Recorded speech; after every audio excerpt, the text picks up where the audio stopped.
Greetings, family, friends, and survivors. See what our wives have to put up with? I know you guys do the same thing. You get in out of the cold, the shop's too cold, so you drag your stuff. I know a guy who rebuilt his Harley in his living room. Oil spots and all. I'm not that bad. Anyway, I've had several different electrical projects go through here. I think 5 over the last couple of weeks. And we don't use the dining room in the wintertime. It's like the polar north, so we keep the drapes pulled and just kind of block this off. It's a pretty view, though. Thanksgiving time, we light all of those lamps, and that's what heats this room. It's kind of pretty, too. Anyway, why am I here? Oh, yeah. Have you ever seen these big floodlights? And I know they lie, and they say they're 1,000,000 candle powers a piece, and I know that's a lie because I've actually worked with 1,000,000 candle power lights, tank lighting, U.S. military tank lights. They use multi-vapor, high-pressure envelopes, and they are high amperage, let me tell you. This is not one, but they say this is 1,000,000 candle power, and it's not. Actually, 1,000,000 candle power, we used to light the ski area.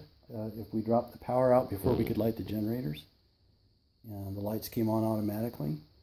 And if you hold your hand about 20 feet away, it's so hot, even at 10 degrees outside, you can't hold your hand there. So I know what 1,000,000 candle power is, and that is not. But that said, it is a dual element,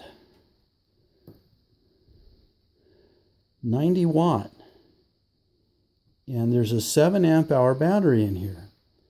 And if you do the math, that means at 7 amps, it'll run for an hour, completely draining the battery. Very bright. I mean, yeah, it shoots all the way across the pond and out to the meadow on the other side at night. You can see what's going on out there. But the truth is, modern day SMD COB flashlights, that are fit in your pocket do that too now. So you don't really need these big guys. So the nice thing about these units is they have a charging port where you can charge, either plugging it into the wall or into your car. And it's got a cigarette lighter utility plug there where you can charge your phones or whatever. Or I have CB radios that we plug in, and this is an emergency unit for lighting and CB radios for emergency communication. That's why I keep it. But I thought, you can't run that big old light very long, and I really don't need to see something half a mile away. So I put something in here that'll last for 10 hours. And though it's not a floodlight any longer, the lights there in the middle, that's 2 watts. And that'll run 2 watts for a long time. I didn't calculate it, but if I ran all of it together, I could run it for 10 hours or 5 hours and take the battery to 50%. And that's just brighter than I need for working on anything. And it'll last a long, long time. So if you were walking in the woods, you could see fine with that. If you needed to work on some machinery or something, or a broke down rig, that would do the job, rather than having it completely empty and destroying the battery in an hour. And besides, I was bored. So I think I got on eBay or something, I got 6 of these guys for $6 or $8 or something like that. The other ones were given to me. And this is a double position switch. So these are on the surface, but they're waterproof. Probably came from China. Daylight running lights are called. But they're 6 watts a piece. So it's 12 watts, and that's a lot of light for 12 watts. Then the battery can be left to operate the CB radio for a long time if need be.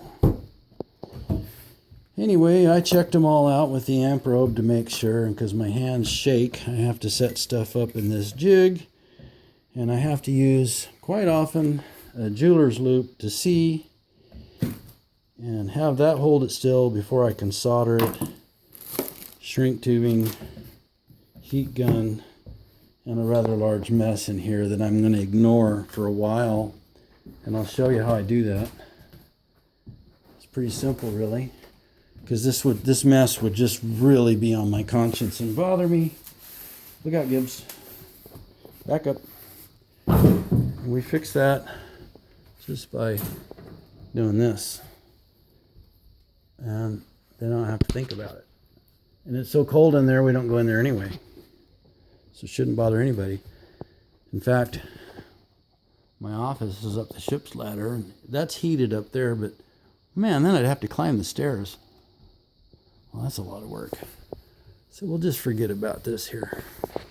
All right. Have a blessed night.